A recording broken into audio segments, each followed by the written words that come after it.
why I've called you together here today. And I wasn't going to put you through another Zoom gloom, right?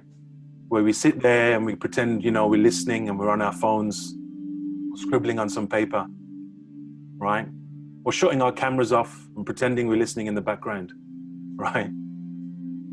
The reason why I brought you here, this is something that I've been waiting for and planning for many years, actually, many years. And that's why I'm glad you guys are here today and have made the time, because I think what we are launching today, we were supposed to launch this back in March before the COVID hit the world.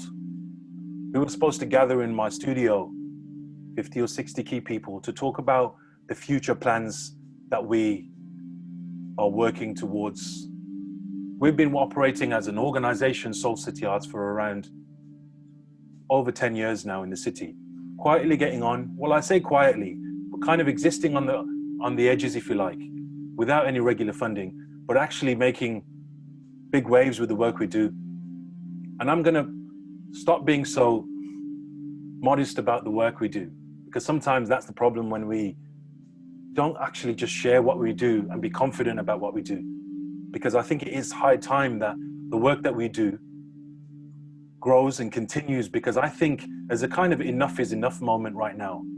For me, certainly, and the small team around me, an enough is enough moment when we talk about the situation in the world today. We see art centers and arts organizations struggling. We see Black Lives Matter and all of these things. I think it's time we really do wake up and say, what are we going to do about it? And I think it's about joining alliances. It's about making new friendships and being really serious about what we do and placing the arts at the heart of where, you know, where it should be really. Too often we see it existing on the fringes. Too often we see it kind of as a little bolt-on activity at the side. And as Seoul City Arts, some of you who know the spirit of the organization know that it's about kind of placing it right at the heart. And actually, we don't do tokenism is one of our strap lines. We don't do things just for feel-good purposes and just to kind of draw down some funding. We give a damn about what we do, and that's really the spirit of what Seoul City Arts, the arts organization I run and founded over a decade ago. And this crazy journey started when I set myself a challenge. Our voices aren't heard, so when we are heard, it will be heard in every corner of the globe, is what I said. And Seoul City Arts was born. And we often see community, it's belittled, but I always wanted it to be a world-class thing and change how community is presented and how it's framed, in fact. Community, again, it's always seen as a bolt-on, as an addition, something that we've got our program here, oh, we need those people now. No, we turn it around, and those who know, who have engaged with me, I'm on a number of steering groups, I'm on the panels and board and trustee of the Birmingham Museum, for example. You've heard me bang on about this a lot, about actually placing people at the heart and really shatter the system. And I think it is time, actually.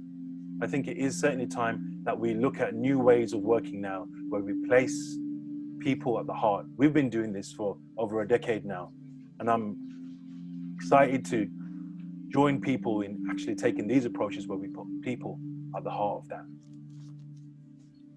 I've always said it must look and feel so good that people won't know what hit them. That's kind of my strategy. That when you see a people that have been silent or been perhaps invisible, when you do hear their voice, they are loud and confident and bold, and the way it looks and the way it feels, the aesthetic, just as how I'm presenting to you in this live stream, in this Zoom call right now. We don't do the usual. We don't do the typical standard formats. But aside from that, some of you may not know who I am, but I'm going to just take a moment just to share with you about why I do what I do and who I am and how Seoul City Arts came about. First of all, I was born in this city, the city of Birmingham, where I am right now. In my garage, at home, not in a fancy studio, in my garage at home, city of Birmingham. I was born in the city. My kids are born in this city. And my father is buried in this city. So again, many of you have heard me speak quite passionately about the city of Birmingham, that many times we might hear people talk about, oh, Birmingham, and how its positions perhaps compared to other cities in the country. But I'm still here. People still ask me, why on earth why are you still in Birmingham? You've traveled the world and worked in wonderful cities. And some of those partners I've brought together in this room today, which you'll be hearing from shortly. So for me, it really started as a street artist. And I won't spend too much time sharing this, but I think it just gives you a snapshot of where it started, where I was the spirit of taking art to the people, where Soul City Arts, and that's where our kind of focus is. It really stems from the very idea of art spilling outside of the conventional galleries, the conventional art spaces, and actually taking art to the people. And quite literally, that's what street art did. So this is what I was doing, and you see around me some of the art that I painted across in cities around the globe, you know, from New York to Chicago to Melbourne, and you will be hearing from some of those friends who've helped me along on that journey in this room today. Hi. This work that we do, going back to the organization now, which I founded, this work was about, as I said, placing people at the heart, doing brilliant interventions and gatherings that made people speak and connect with each other.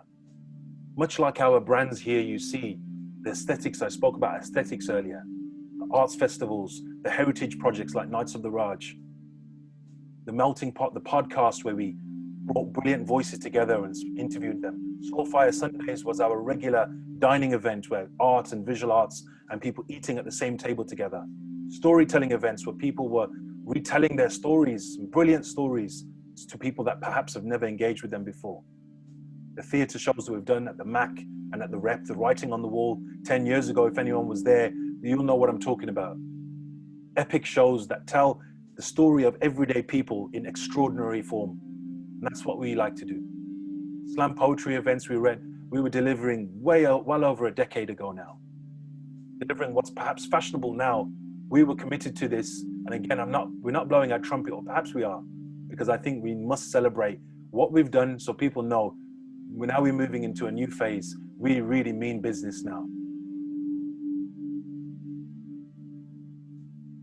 This Zoom live streaming COVID-19 era we entered, this was just one of the many kind of things we looked at trying to adapt and bring something fresh to the table. Something new. That's what Soul City Arts is about looking at age-old problems and trying to find new innovative ways to solve them. And this live stream world, and as you can see here, in my garage setup here, you see me from multiple cameras above, and you see me over there as well, over that side. And this live streaming, I knew we were it was coming, it was inevitable. People sitting behind their screens trying to connect and, you know, connect with other human beings and be creative. But we set up this live congregate show. We called it Congregate because in an age where we couldn't congregate. And actually it stemmed from the idea, for me, I like to attend my Friday prayers at the mosque on a Friday afternoon.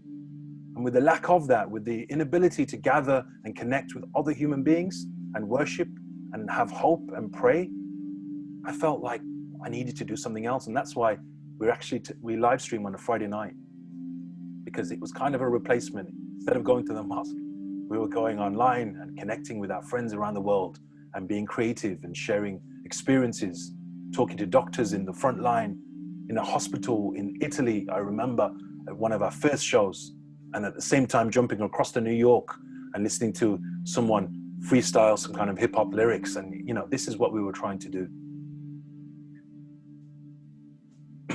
A couple of things you hear me speak about today. You've heard me speak about live streaming, but I'm going to kind of take you through a few options, if you like, options of things to get behind, options of things that you might even learn from and implement yourselves. And that's the spirit of what this session is really. A physical presence was needed, a physical space that made a statement. And this was an art center that we ran for 5 years, affectionately known as the Big Blue Building in the Aldi car park.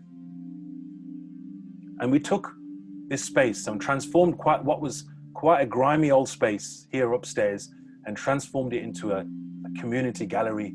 Now, this space that we launched, and we launched two. The first one, as you saw here, it was taken off us by this Birmingham City Council, sadly. And due to apparent compulsory purchase order, which I still have many, many question marks over. But we're talking about a global art center in the heart of inner city Birmingham. Do you even see anything like that today? A space that hosted international artists, that really placed the community at the heart and wasn't just another community art center, but was something that was really quite like revolutionary. And that's what this space did, really.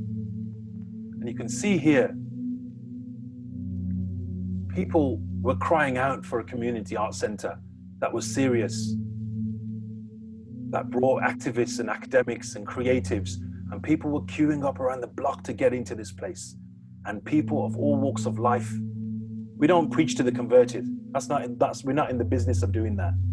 When we do our events, I would scan the audience, and if I was not seeing a mix of audience of people who kind of gathered from places that would never normally gather together, that's what we were trying to do, create brilliant experiences for people.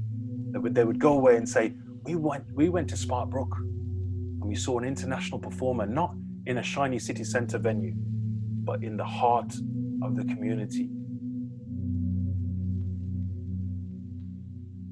That takeover of spaces, I mean, I think it extends beyond, certainly having our own space was important, but also taking over current spaces that we have access to.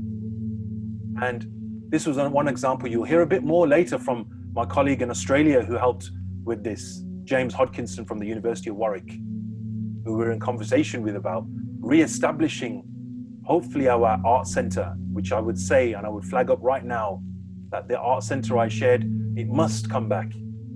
As we see art centers struggling in the city and the centers, we must look at how we can return art permanently back into the communities, not as token gestures, but actually bring them right back into the heart to exist permanently in the communities and the places where we work, live, and play. So the car park event that I mentioned, where we took over Paradise Forum car park right behind Birmingham Central Library, where we took it over, we had conversations, we did film screening, we laid out carpets, as you can see here. But we'll hear about that a bit later from James, who will be sharing a little bit more about that. Food is another strand I'd like to share with you. Food brings us together. And if I wasn't doing art, I'd still own a restaurant. Because some of you who know me, know that this is what I did. I've been running my late father's restaurant since I was 12, 13 years old. I was helping him. The food is an integral part of our art, and we don't separate the two. Food and art as one, it's not rocket science.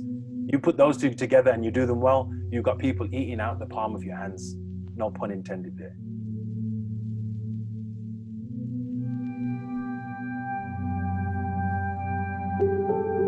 I wanted to create an immersive experience that brought the sights, the smells, and the flavors of Bangladesh in order for us to create a window into each other's lives. We just don't do that enough.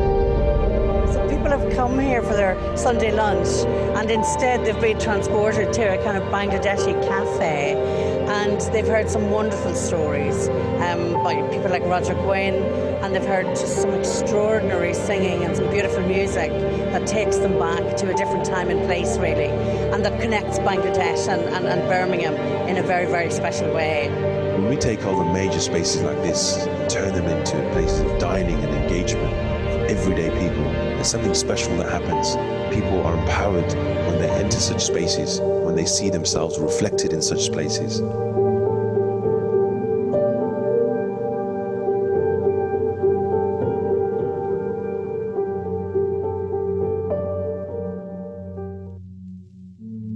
Some of you will know that was at the Rep Theatre, where we transformed the Rep Theatre as part of Transforming Narratives. We were invited to the launch to present something different. And as I said, food is a big part of what we do. And we've traveled and taken our food experiences.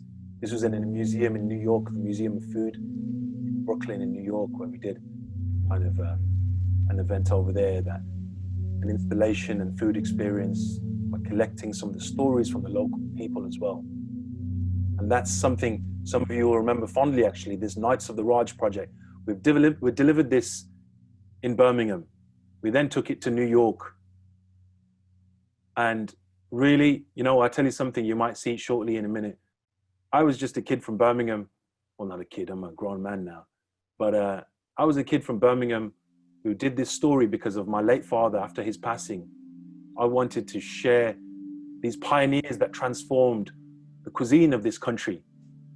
And through curry, it was a story that many were oblivious to, of how it was mainly Bangladeshi migrant working class people like my father that transformed the cuisine of this damn nation. Okay, and that headline you see, "Hail to the Knights." When I took this project to New York, I was many would have been unsure of the success of it. But when we hit the front page news of the most widely read newspaper in the whole of New York City, that to me was fulfilling that spirit, that vision of, you know what, we've been silent for so long, when we are heard, people won't know what hit them. And "Hail to the Knights" was really, for me, a kind of a tribute to the people like my father who endured a lot when they first came as newcomers to this city. I still remember in my father's restaurant, when someone asked, when they came into the kitchen, they saw the chef praying in the corner on the floor.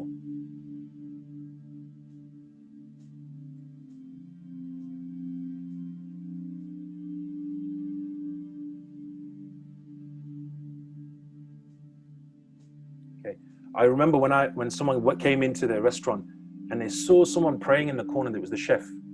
He was praying, and they said, "What's he praying for? What's he doing?" And really, that vision of the project that I'm about to embark on, that we've already started, that goes across Birmingham, Australia, and South Africa, exploring the concept of prayer and what that means.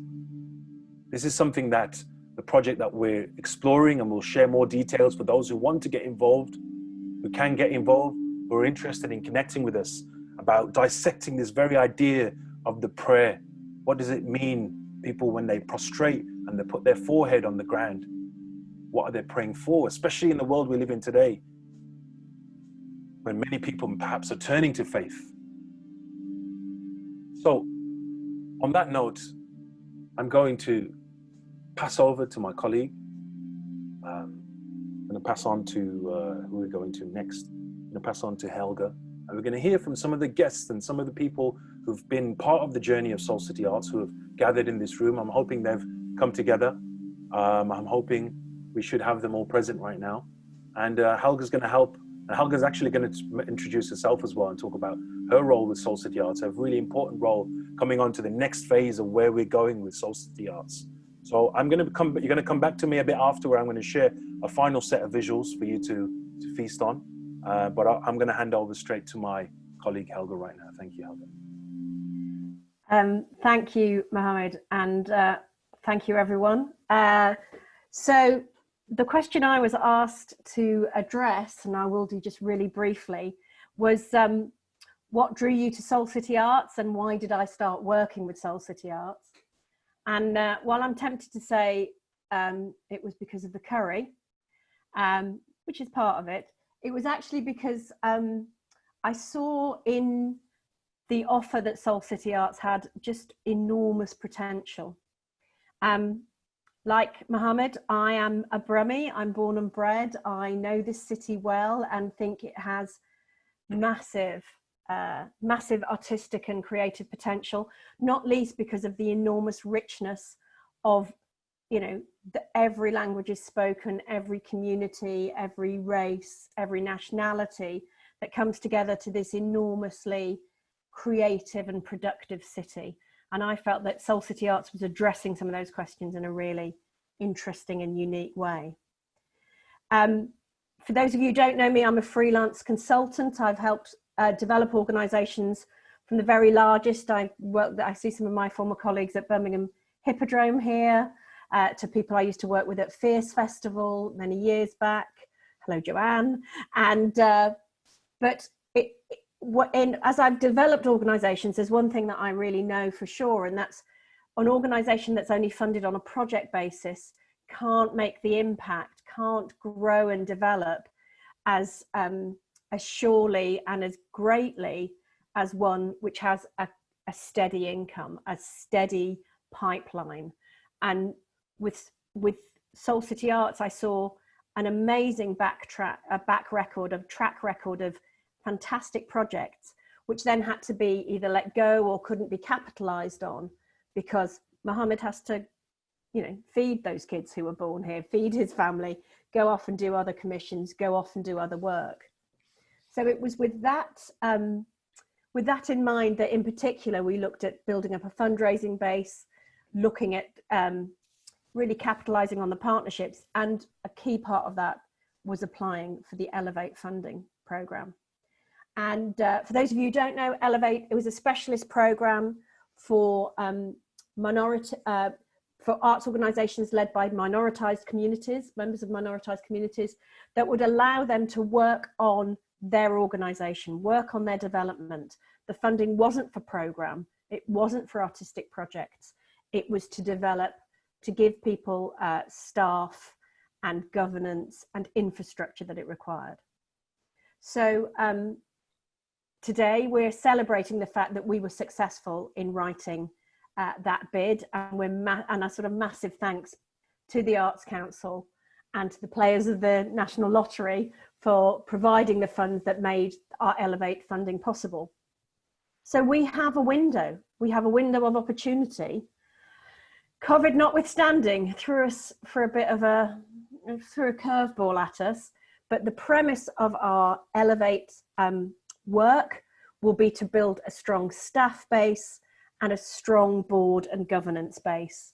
We'll talk about that a bit more in a moment, but suffice to say that most of the funding will go over the next 2 years to being able to pay Mohammed to be an artistic director, to develop those ideas, develop those partnerships, and you'll hear a little bit about that in a moment, and to recruit a role I'm currently doing in an acting capacity, and that's one of our executive director. So to back up Mohammed to create the vision of Seoul City Arts with all the necessary structures, resourcing, and organisational infrastructure in place so that it can live up to its world-class promise and become an organisation that, as Mohammed says, you really won't know what's hit you. That's all from me. I don't want to talk for too long because I'm very keen to pass over, not least because it's way past his bedtime and I'm really conscious of that. James Hodkinson is going to share an academic perspective. James, currently in Melbourne. I'll just invite you with the same questions, you know, what drew you to Seoul City Arts and why did you start working with us? Thanks, James. Thanks, Helga. Well, really as an academic, like so many of us, we're constantly being asked, we're being compelled by our funders and our managers and our governments to find new ways of communicating with non-academic parts of society, you know, not just keeping the benefits of our research for published journals and on campus, but finding ways of making ourselves, you know, of communicating with the community. And I was introduced to Seoul City Arts on the basis of an actual project that I ended up doing with them. And that's the car park takeover and the Art of Empathy project that Mohammed mentioned before. So what happened was we engaged in conversations over a period of a couple of years and developed the project. And we realized that probably one of the key themes that I was working on, which resonated with Mohammed's work, was the idea of empathy and the way in which the arts could facilitate your people imagining themselves in the positions of others, you know, culturally speaking. And we came up with a large range of artistic outputs, films, artwork, paintings, and put together an exhibition and an installation and a film viewing experience in the car park that we took over with Mohammed. Rather than actually going into a gallery, we decided to take this event and put it in a place where people were going to walk past. So we didn't just get our invitees coming to see this and engage with us, talking about how art could build the empathy back into society, but people going home to their cars, having finished their day's work. So that was kind of really Seoul City Arts in a nutshell, really. It was a core idea that resonated with the community, using the arts to reach out, but putting it right on the doorstep of the community and catching as wide a demographic as possible, and seeing what came out of that mix, and giving them that sort of trademark immersive feel. You can see how well lit and the space was there, and how immersive that experience was very important. And people came out having said it was a great event. But I suppose my relationship continues now, a friendship and a working relationship I have with Mohammed and with the other guys at Seoul City. And I continue now to sort of help coordinate how academics can come along and add their ideas, not talking in academic jargonese, but finding ways of communicating with communities through arts projects. And that'll be part of my role, I think, in Seoul City Arts moving forward. And one of the things that we're working on now, of particular importance, is the prayer project that Mohammed mentioned before. You know, my job here, whilst I've been actually on a year's leave in Melbourne, has been to make contact with the diverse and complex Muslim community that you find here in Melbourne.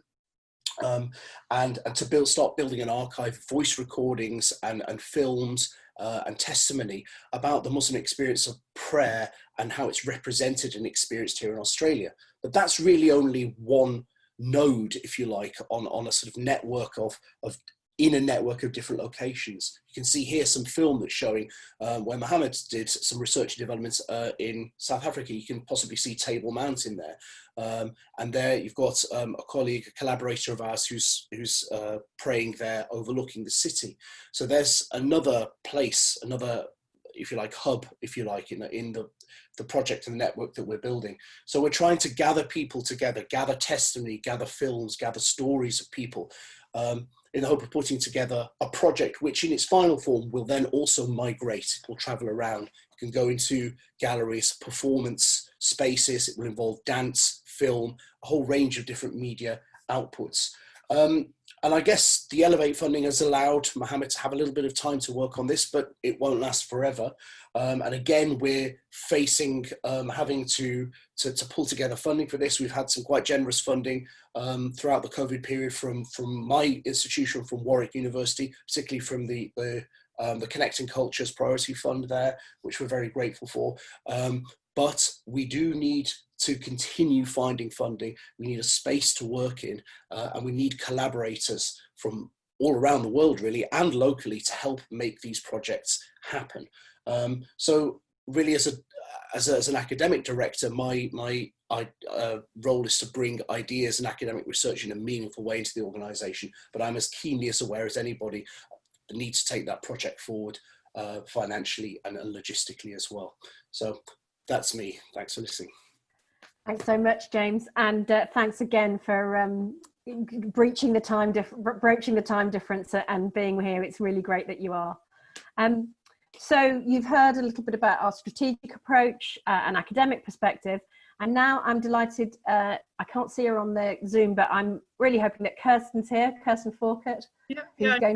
She's here. Marvelous. Yeah, it's just I think they're the 3 pages, so it's hard. Yeah, exactly. Yeah, so and it's a marvelous. We've got such a great. Yeah, it's great. It's got 3 pages. So Kirsten, if we can just hear from you just about why you became a board member and what drew you to the work of Seoul City Arts. Okay, so I became involved because I was introduced to Mohammed's work through my colleague at BCU, Paul Long, who some of you might remember, who sadly left BCU, who's now moved to Australia. I'm not sure if James has run into him. But I thought what drew me to Seoul City Arts was I thought they were creating experiences, and I thought some really important spaces for dialogue, where there's a sense of not really being afraid to explore some of the difficult issues with what I think, a lot of organizations don't want to touch really, around issues of culture, issues of politics and race and religion. As you can hear from my accent, I'm not from Birmingham. However, I do believe, as I hope that you do, that anyone who lives in Birmingham is a Brummie. I never got to see the old space in the Aldi car park because that was gone by the time I became involved. But I did see the space in the Bordsley Centre, and what I have encountered in the program, I think there've been some really fascinating speakers and artists and events that I'm still thinking about now that I thought were really really thought provoking. And I know that some of you here are involved in these events.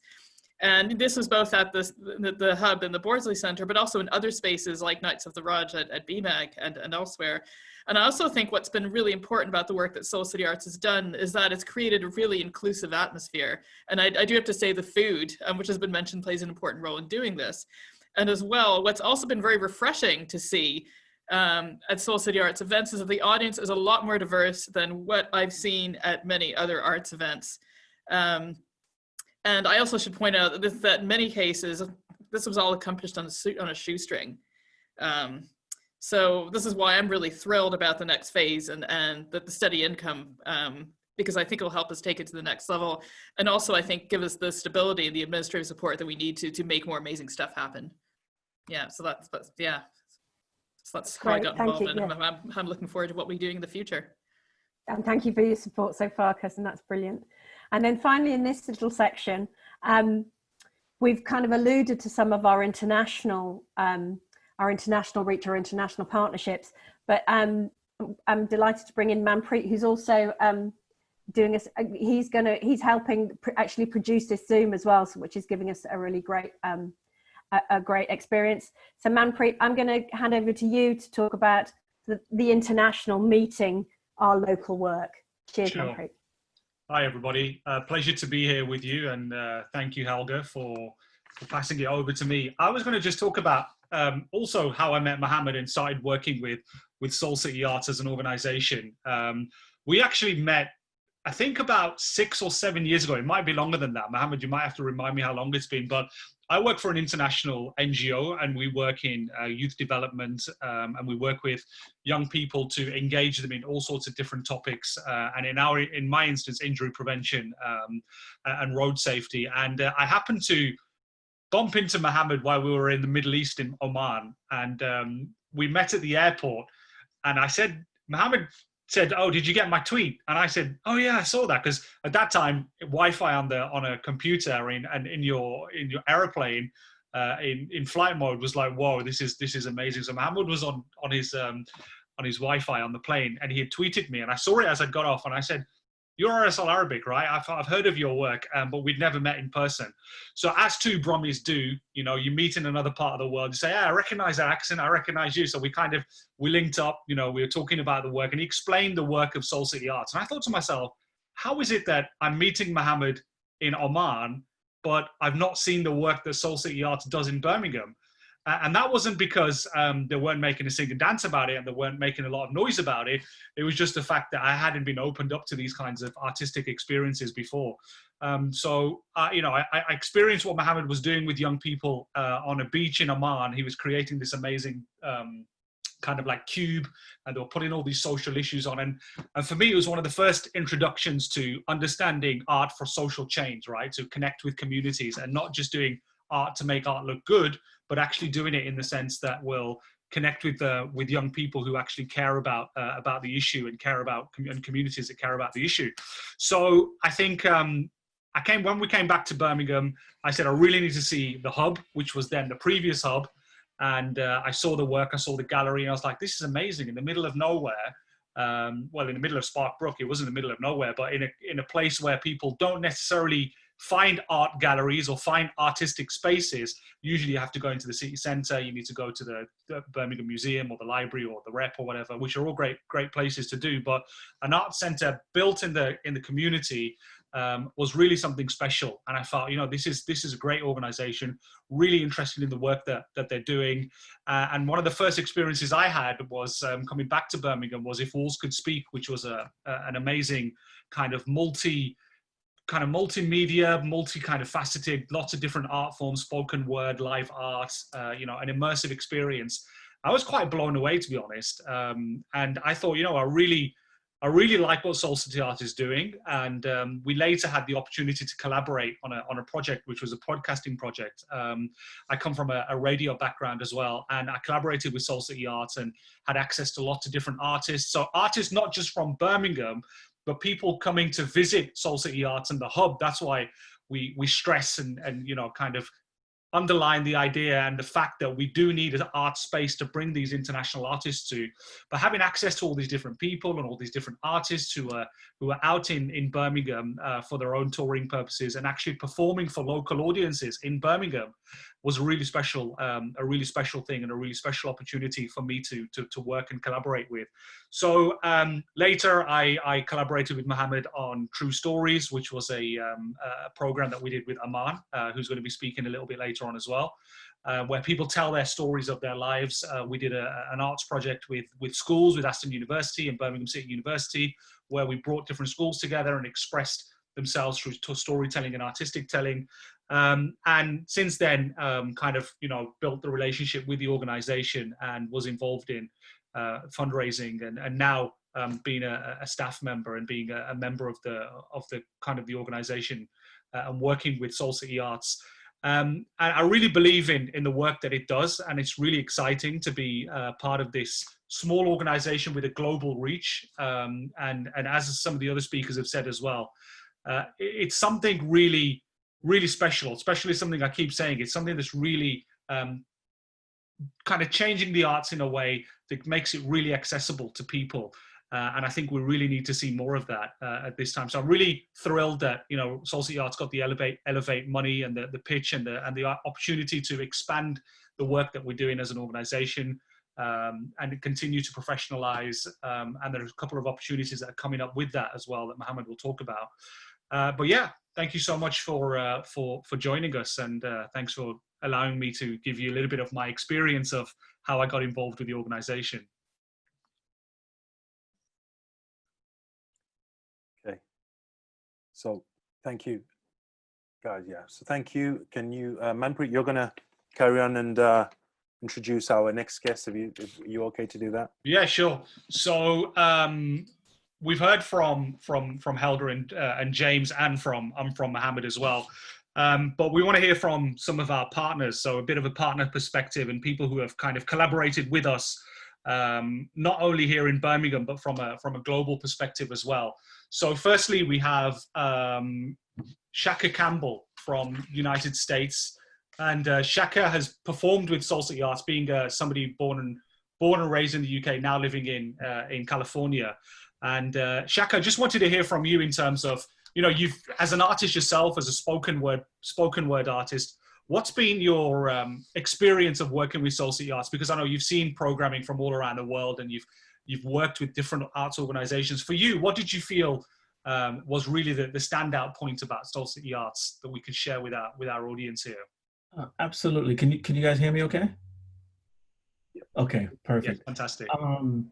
It's funny. I always think that the universe works the way the universe needs to work, right? And for me, that means that folks are folks are connected to the right people.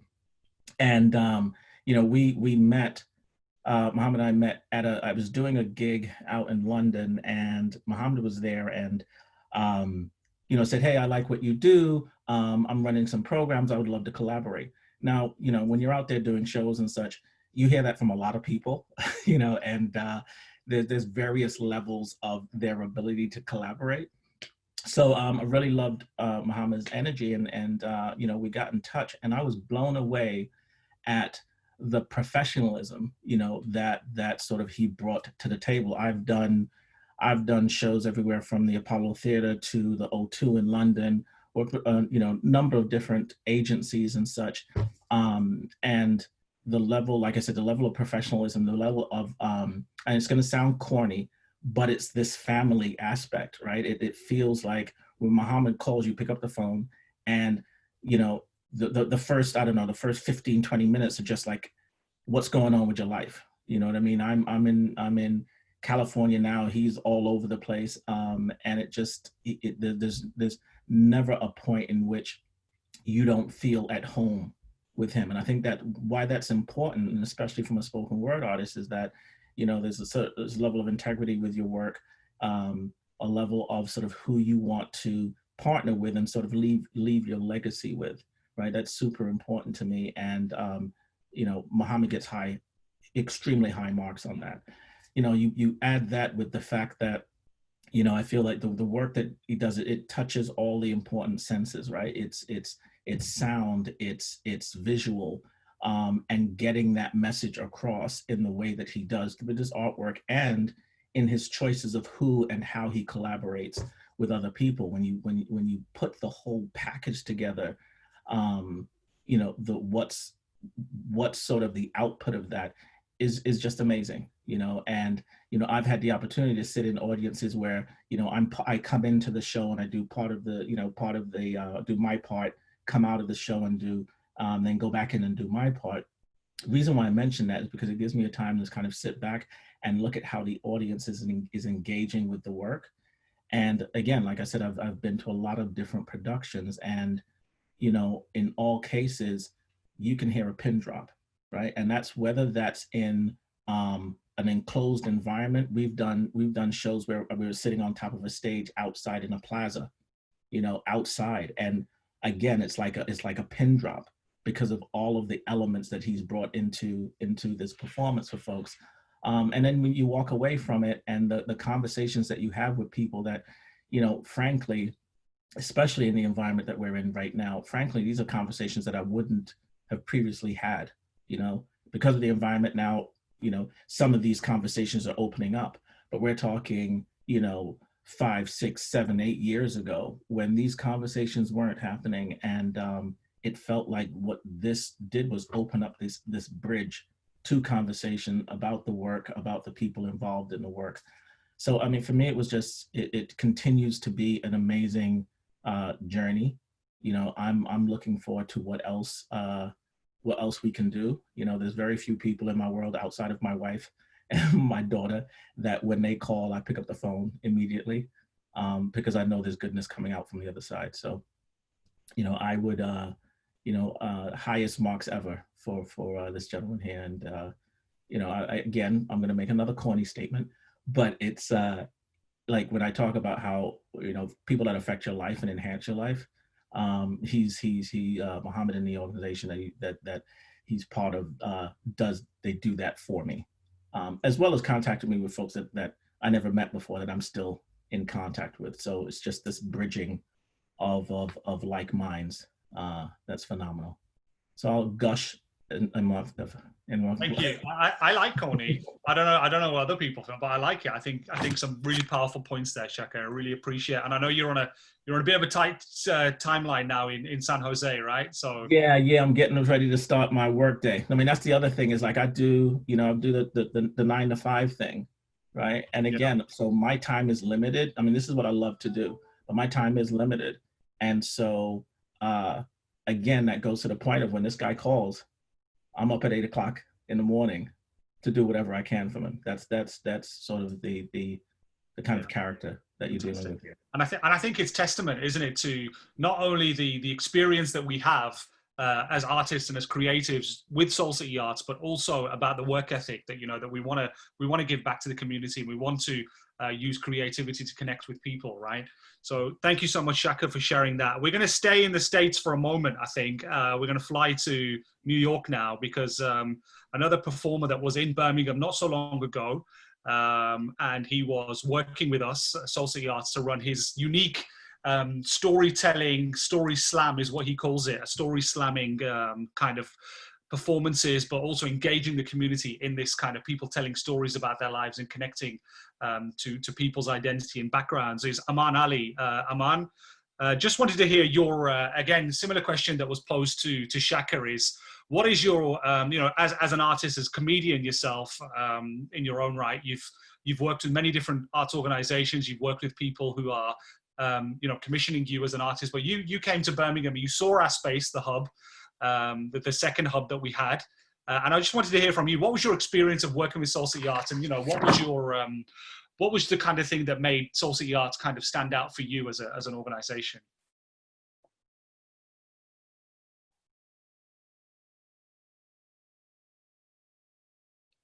Let me see. We may have lost Aman. It looks like he's just dropped out. Okay, that's okay. The wonders of technology. That's why this would have been beautiful to do in person, because then people can't leave the room, right? When their time comes. All right, I'm gonna pass over then instead. If maybe we get Aman Ali back in the room in a few minutes, but I'm gonna pass over to instead Asad, who is currently in, I think, Chicago, based in Hawaii, beautiful, beautiful island of Hawaii. And as an international programmer, Asad, somebody who has worked with Seoul City Arts to kind of partner with us on international projects in different cities around the world. I just wanted to maybe pose that same question to you as somebody who's partnered with Seoul City Arts over the past few years, and what your experience has been of working with the organization. Sure. I've left beautiful Hawaii and now am based back in Chicago.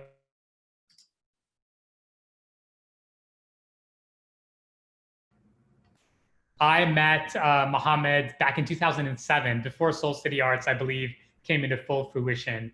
And so I've seen Seoul City Arts really grow as an organization. And I've been involved, I've seen 2 of the hubs. I've seen Mohammed's most recent creative space. I've seen a lot of things happen with Seoul City Arts, whether it's been in the UK, in Kuala Lumpur, in New York, in Chicago, and over many, many, many years. I was involved in the Nights of the Raj in New York as well.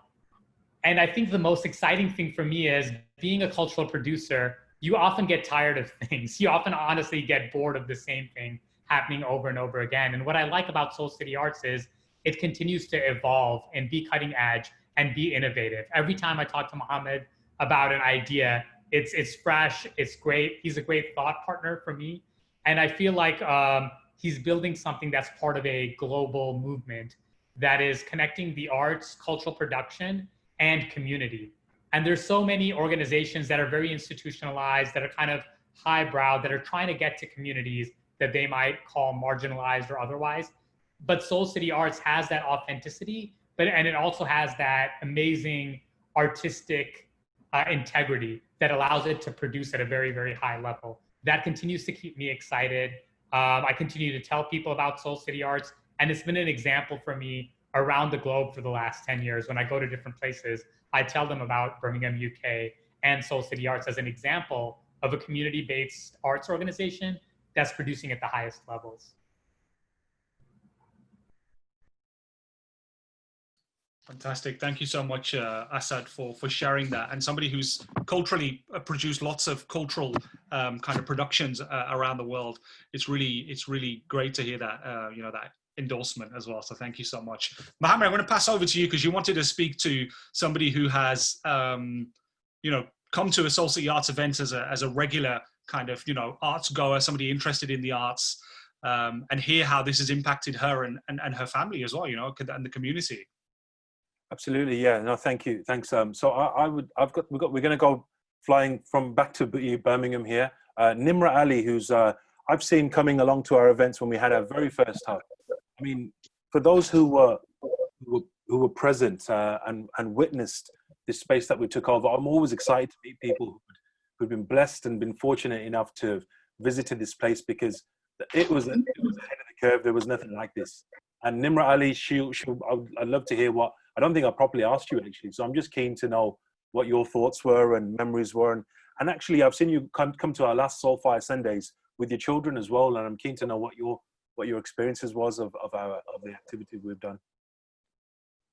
Hi, yes. So I came to the hub in the very, very early days, and I remember it was situated in the heart of multicultural Birmingham, a really random place.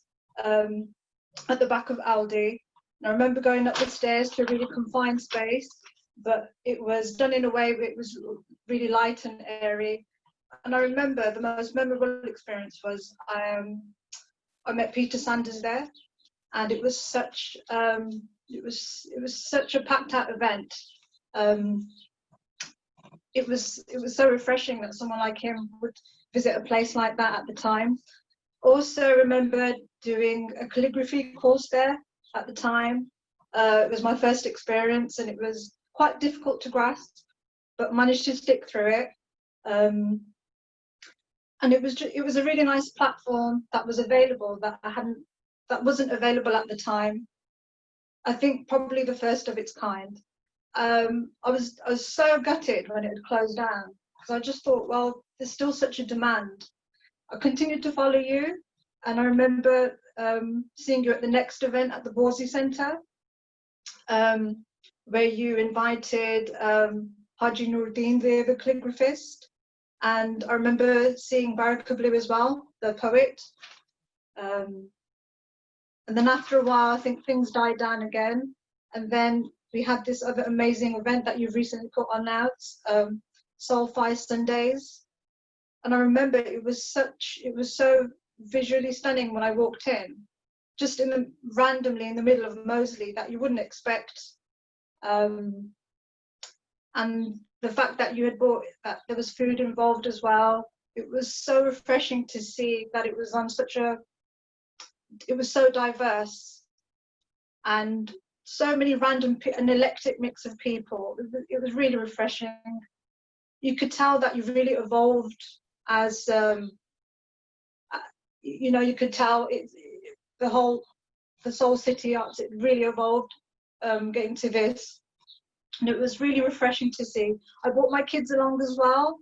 I brought my teens, who were very reluctant at first because it's hard to please them, but they took part in the graffiti aspect of it and they really enjoyed it. I just wanted to say that it's always my memory of going to your events, Mohammed, is that you've always brought in people who are so well renowned into spaces which are ordinary, and it would be nice to have an extraordinary space for them now. And I hope to continue to support this, because whatever you do, it's always evolving and you're going with the times, and it's so refreshing to see. I've not been to events like that. It's not your conventional events. And I look forward to things resuming as normal, hopefully, post-COVID. We'll see how we adapt. Thanks, Nimra. No, I really, really appreciate that. Thank you. So before we were going to be wrapping up in about 15 minutes or so, or for those who want to stay, we can. But I want to get somebody whose name is probably well known in the arts sector, right? Both in the Birmingham area and well beyond Birmingham.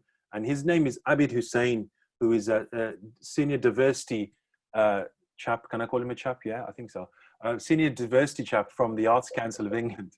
And he's also been someone who's, I've been very fortunate to have, been supported by, well, I would say supported in terms of just generally who's been there, who's attended our events and advised, and just kind of always been a good supporter as well. So I'm just keen, I'm very keen to hear from Abid, please. Thanks, Abid.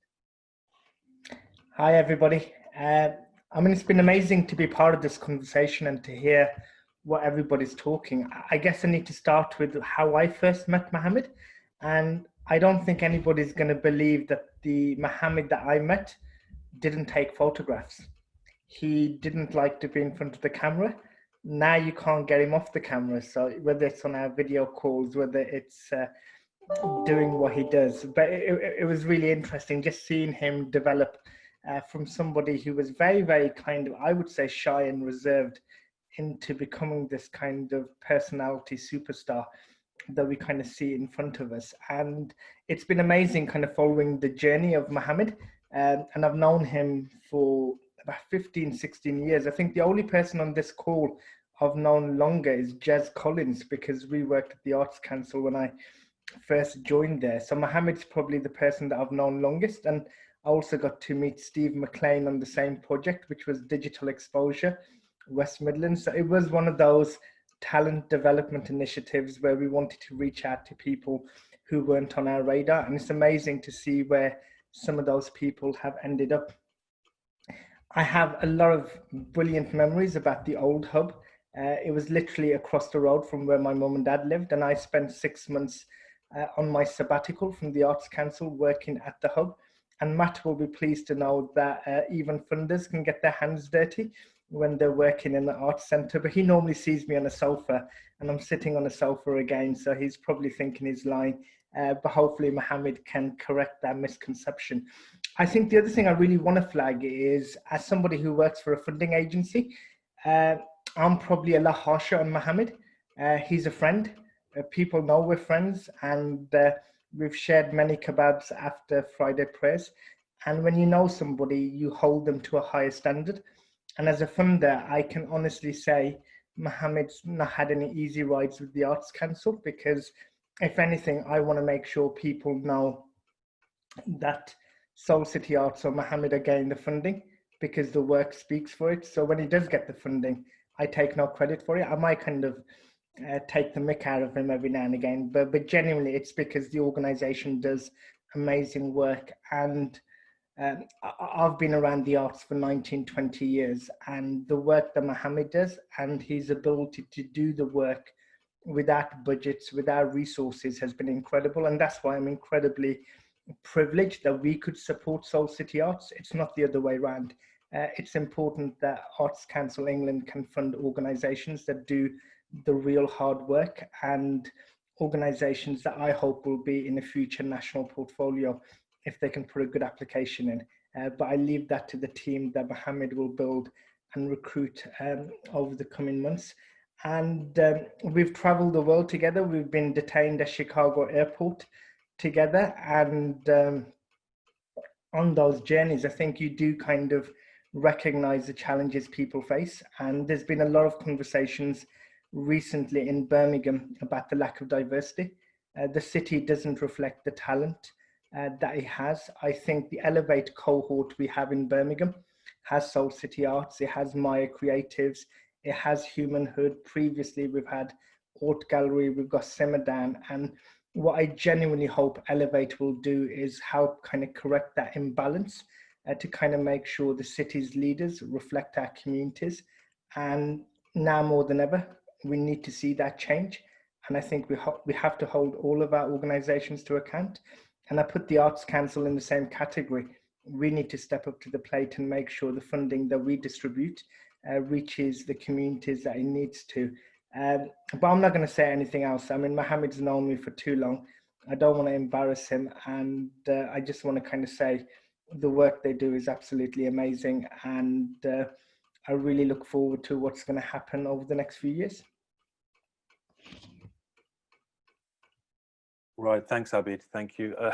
Listen, I mean, I don't know what to say really, because to be honest with you, I mean, hearing a lot of, it's very uncomfortable hearing praise, full stop. Sometimes I don't know how to even accept it, because for me, the artist's ego is something to be really, really wary and careful of, because you can easily, and I've seen it too often, you can easily lose track of the journey that you started upon, where you might have an intention that it's about serving people and communities, but you stand in front of too many a camera, and you get a bit too much praise from people and your head kind of expands, and then guess what, you're going off on a journey that it's completely the opposite of where you want. So I'm very, very conscious of that, and this is one of the reasons why, if I'm honest, we probably have struggled to shout about the work we do. We kind of quietly get along with it and do that, but I think it's important to share. I thought of kind of, I suppose, just putting this out there, mainly because I think we have had this moment of kind of enough is enough. We need to get this out there. We need to raise the bar. We need to help our venues and our organizations in the city that are built to serve us, not the other way around. Whether it's our museums, our theaters, our galleries, right? And these places are those alternative spaces for people to gather. As Nimra Ali mentioned, there just isn't places in communities that can be on that global level, if you like, on that quality level, right? We don't want just face painters on a Sunday afternoon and a little art market, right? We're talking about, we can have global performers and people queuing up around a block in the local neighborhoods. And that's kind of what we strive for. So I suppose I'm not shying away from saying we mean business now, and we want to take people on that journey with us. The museums, the theaters in this country, in this city and beyond. And as you have heard from Asad in Chicago, we've got a global vision. We might be a local community-based organization still. Yeah, we're still based in the humble city of Birmingham, but we mean business, we're community, but we have that global vision, right? So I want to just share with you, coming to a close shortly, but I want to just kind of, let me see, here we go. Community connections is key, as I said, right? And we've been doing this for years. We've been doing this for close to a decade, where we've been bringing communities together, literally into our art space, out onto the streets. For those who are interested, we used to do like tours in the area, and I'm not talking about poverty tours where you're bringing people in to inner city Birmingham, which is one way someone might frame it. But actually, it was about bringing people into areas that they would never otherwise step into to just have human connections. And that's kind of what we're continuing to do. We are talking to a running group, a new group, Lucy, I think she's still in the room, called Run of a Kind. And our community tours where people have walking through the area and sometimes on a bus, as you can see, we're going to be exploring running through the different neighborhoods of Birmingham, stopping at the various street art murals to have conversations, and having food, of course, is a key part. So anyone who's interested in coming on some of our pilots that we got planned, ourselves and Lucy, drop us a line, get in touch, because we're really serious about connecting communities. We hear this term, community cohesion and community connections. That name will change, by the way, don't worry. But it sounds a bit too close to the community cohesion buzzword, which I so dislike, right? So I would say, on that note, I would like to invite everybody to explore our website, which we are launching. And as you can see here right now, let me just do it this way for you. So, oh, that's the wrong brush. Get you a brush, nice brush. So our website is Seoul City Arts. Oh, run out of space, guys. There we go. SeoulCityArts.com. There's our. So hang on, you didn't see that, did you? SeoulCityArts.com is our website. I was drawing it onto the iPad, but it doesn't look like it's updated on your end. Okay, here we go. So our website, I'm going to show you some screenshots of that website. This is the first time in many years, actually, where we've gone to quite an effort of collating all of our projects together in one place, right? As some of you know, with social media and everything, it kind of, for me anyway, it kills your content elsewhere, right? Everything goes onto Twitter and Instagram, but then your website gets neglected. So we've kind of made the effort of putting pretty much 10 years plus of our work, images and video included. As you can see here, I would ask you to all go and browse through. We also have our recruitment up, by the way. If you go onto the recruitment page, if you click on recruitment in your own time, I won't bore you too much with this, but you'll see we have 2 posts. We have our executive director post advertised, as well as board members, treasurer, and a new chair role is what we're looking for. So we're keen to expand, and this is our website for you guys to soulcityarts.com is the website if you all go and check that out.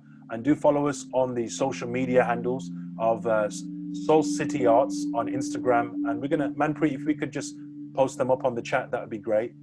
Seoul City Arts on Instagram and Twitter. And you can follow me personally as well as Ali Aerosol as well. So I'm gonna now throw this out for anyone for us to have a conversation. If there's anything, Manpreet, is anything I've missed before we kind of go into a bit of an open conversation? No, not at all. I think one thing that we wanted to announce is that we've been working on this website to launch it kind of to coincide with this launch today, this Elevate launch. So we've been working quite long on this, and we're quite proud of it. So please do take a moment to check it out, to log in, to see the legacy that Seoul City Arts already has, and what it continues to do in the featured productions are some of the projects that we're looking for supporters and partners and people who can be interested and even invest in some of these projects, or maybe they connect to your communities. Maybe you want to put this forward to people who might be interested in being involved. So check it out, soulcityarts.com, and we have a few more minutes, so maybe we can open up for any reflections, any comments, anything that anybody wants to reflect on. Now is a chance to do so. So thank you so much, guys. Thank you very much. So if we can continue here for those who are here. Is there anyone who'd like to kind of, any comments, concerns, or complaints? I stole that from a poet, right? Don't want to hear praise all the time. Open to hearing concerns, because if we don't, then how are we going to grow? How are we going to improve? So I'm putting that out there to you guys as well. Just feel free to unmute yourself and jump right in.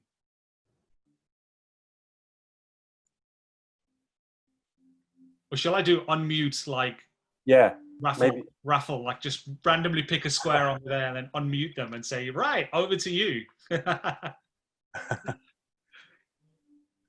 Go on, I'll go first. It's Niels. Niels, how are you? Yeah, I'm good, mate. I just want to say thanks, actually. I don't want to give you praise because you told me not to, but the challenge I think you've laid down to everybody, and I very much include Birmingham Museums Trust in this, is to recognise that actually it's people at the heart of all art, not the artefacts themselves. And so it's a lesson I hope we'll learn as an organisation over the next years, and I think everyone on this call will hear that cry and look at their own organisations through those eyes. And it's strange that it needs to be celebrated that someone said that, because we are all people, but sometimes I think we forget it. And it's the people that make this city great. So thank you for keeping us all focused on that. It's really, really, really important. Thank you. And I'm looking forward to, again, Niels is the chair of BMT, Birmingham Museum Trust. And there are some major challenges there. I'm a trustee, and I've been for a couple of years alongside Johnny as well, who you see here in the room. And I think it's embracing these difficulties right now. I say, you know what, bring it on. You know, the challenges we're going through, maybe it was necessary. I don't know if anyone wants to comment on that. Maybe it is necessary for us to hold a mirror up to ourselves and say, who are we and who are we serving? Can I come in, Tyrone? Tyrone, yes, please. Tyrone, how are you, man? I mean, I'm dumbfounded and very impressed by the range of the work that you've done in terms of, and the absolute clearly community connection with the work. One of the things I'm observing though is it that in a way the art forms you're working with are growing sort of out of the informal towards a formal, say? What's the issue do you see for the formal art forms to move towards the type of engagement that you're working with now? Do you see the balance I'm trying to create there, or does it not make sense? Does that balance of binary balance, does that not make sense to you? I'm not quite getting what your point. If you could. Well, so I suppose the informal spoken word and graffiti and events built around food are informal, if you say, to start off with. A kind of an opera is the formal art forms. How do you see the tension of their, if you like, trying to approach the world of communicating with their audiences in anything like the way that you do? Sure. I mean, I'd ask anyone else to come in on this point. I've spoken for quite a bit as well, so I'm throwing this out. I'm not trying to avoid the question, by the way. No, that's fine. No, but I would say, I mean, the things that I kind of bang on about on the panels and the groups that I'm on, I'm saying, I mean, it's the kind of age-old problem, really, of the fact that many of these institutions just are, and it's not rocket science, are unable to connect with these people and even be able to kind of have the finger on the pulse on what's the reality of communities, what are the barriers, what are their interests even, how do we connect? And you think, it's not, how can these spaces, and you see venues that we all pay towards, I say this to the communities, I say, you pay for those buildings, we have every right to engage in those spaces, whether it's I don't want to name and call out anybody, but these venues that have public funding, they have absolutely a duty and a responsibility now. And it's high time that they wake up and be present in the communities. One of the things I'm working towards, this physical center, which I believe is necessary, because I've toyed with playing with having physical space and then having no physical space in community and delivering almost satellite within current funded buildings. And it's my firm belief that, you need physical space in the community. Yeah, we have to have presence. And I take from your answer the idea that actually the core of the idea is having the finger on the pulse, which is to do with being somehow part of the community. Absolutely. And I've been put into various partners at the moment, and I would repeat the same thing here, and we're talking to Warwick University. James is not here right now, but what I put to James is giving Warwick University of Warwick a physical presence in Spark Brook in Birmingham, for example, right? And that could extend to any of the big MPOs or a building to say, you know what, come out of the city centre, right? You're going to come right in and have a presence. Let's put your money where your mouth is, and let's have you actually physically present. Because I tell you what, that will shut everybody up who's in the neighborhood, say, oh, you guys don't really engage us. Or I tell you what, when you have a physical presence and you can go to your university and it's around the corner from your home in some kind of, you know, I'm not saying we have the full university there or a full theater, but really just be on the streets. A bit like when I paint a street mural on a street corner, I always say to fellow graffiti artists, take off your headphones, turn your back to the wall, and just be present with the people, because you're painting in people's neighborhoods. But you going into your own kind of zone, your own world, you're doing a kind of, it's not respectful. So that people just need to, and the venues and the formal world that you speak about, Tyrone, I just feel that they just kind of need to be very honest and open. And I think that signal isn't kind of quite there right now. Sorry, I know that's a long answer, but. No, thank you. Is anyone else? Aman, I noticed Aman's present again. You're back. Oh, yeah. No, apologize. I had to jump off a little bit earlier for a call, but yeah, thanks for having me. Just to properly introduce myself, I'm a stand-up comic and a storyteller based in New York. And I've known Mohammed for over 10 years now. And honestly, anytime I travel internationally, if I'm in London, if I'm in France, if I'm in Turkey, like I always connect with Mo and Soul Study Arts just to figure out, is there an opportunity to perform? And it's really with them with Soul Study Arts, because that's not only just a physical space, but with the hub, but Soul Study Arts. And I'm not just saying this to be nice. It really is a special organization. And I know we talked a lot about in this call about how they think about not just in their local community in Birmingham, but in the world, but also they're not just thinking about 2020. They're thinking about this whole grand vision about 10 years from now, 5 years from now, 20 years from now, and even, you know, where we were and where we're about to go. And I think that's what I really like about it, is because we're at a very critical, speaking for myself, we're at a very critical time in history where I'm a child of immigrants, and all of this fantastic work and stories and narratives that our parents and our grandparents, you know, laid out, many of us don't know this stuff, right? And so even just talking particularly about Nights of the Raj, what made that special was it was a chance for me to feel connected for the project in New York, to feel connected to narratives that I didn't even know about and that I am a direct benefit of. And what I really like about what Soul Study Arts does is they're not just creating arts, they're creating communities, and you're forced to engage with them. Like Nights of the Raj in New York was, what, 2 years ago? And I still think about that. I still think about that art. There's that yoga music again. I want to start stretching.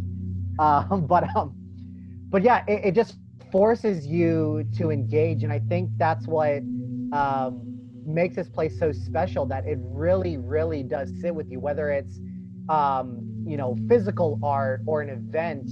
These are things that I continuously think about. And so if I'm literally within 6-7 hours of Birmingham, I'm going to figure out a way to get there. There's going to be a train, there's going to be a plane, there's going to be a rickshaw. Like, I don't care what it takes. Like, it really is a special organization, all the work they do. And I can't emphasize that enough. Thanks, Manpreet. No, that's really great. Thank you for that. I mean, is anyone else like to say anything? Sorry, I wanted to pick up a question that was on the chat. Yeah. So reading from Kathy McArdle. Thanks. I'm going to read the whole thing. It's a comment and a question. Thanks, Mohammed, for bringing your soul to the city in spades. It's been brilliant to hear the story of Soul City Arts over more than a decade. Looking forward to browsing the website. But here's the slight nub in the question. How can you make sure to keep the organisation artist-led? And how can you continue to embrace diversity, including the female voice like Nimra's too? So how do you keep it artist-led? And yeah, how do we make sure that women are part of the Soul City Arts journey? I'm paraphrasing a little bit for her, but let's see what you think. Sure. Well, look, I mean, to be honest with you, in response to the organisation, we're only just started, right? And that it really does feel, although we've talked about 10 years, we are starting now, and we're serious, because I honestly believe, although you'll see a few grays on the side of my hair here, I believe that what we're creating right now is really the beginning for a whole new generation, right? Our parents, when my parents came to this country, I'll use the example of faith spaces, right? And mosques in particular. What they did, they established, they paid for a house, and a lot of the people would come together and worship in a small house, right? And that would be the mosque, a makeshift mosque, right? Now you see the mosques and what they've evolved to, giant domed with minarets. The way I see it is my role right now is not to build mosques, not to build faith spaces, but my duty and responsibility is to build alternative spaces for future generations, including my 3 children, right? So we are building, and that's why we've got a call out. You said about how do we ensure that we have the voice of new generations, young people, the female voice, etc., etc. We absolutely know we've got a lot of work to do. So this is the beginning, and please don't look to me for the answers either. This is about forming an alliance. That's why I brought this mix of people here together. We're going to all help each other to do this, right? The big institutions to the smaller ones. There is no hierarchy here. We are joining to say this is what we can bring to the table, right? So on that, I'd say a call out to everybody to say, come and talk to us, right? Come and talk to us. If you guys know about spaces even, I think it's horrendous that we don't actually have a hub space that we had that was talked about all over the world. Mohammed Ali, when he talks about his first stop being Birmingham, I can tell you multiple artists. We can go on about, I think I can safely say this because most of us are Brummies in this room. Am I right? I don't like to wash our laundry too openly sometimes. But I can tell you multiple artists that rate Birmingham like that. They say, we skipped London and we came straight to Birmingham, or they hold Birmingham in that. And that's how people's perceptions can change of a city. Not some funded campaign that said, I love Birmingham, right? Or come and visit, I don't know, not Shakespeare, Cadbury's, right? Come and visit Cadbury World. What else do you see? Birmingham, oh, more canals than Venice, except, yeah, okay, whatever. Because we create our culture, we create our own legacy. And this hub space was talked about all over the world.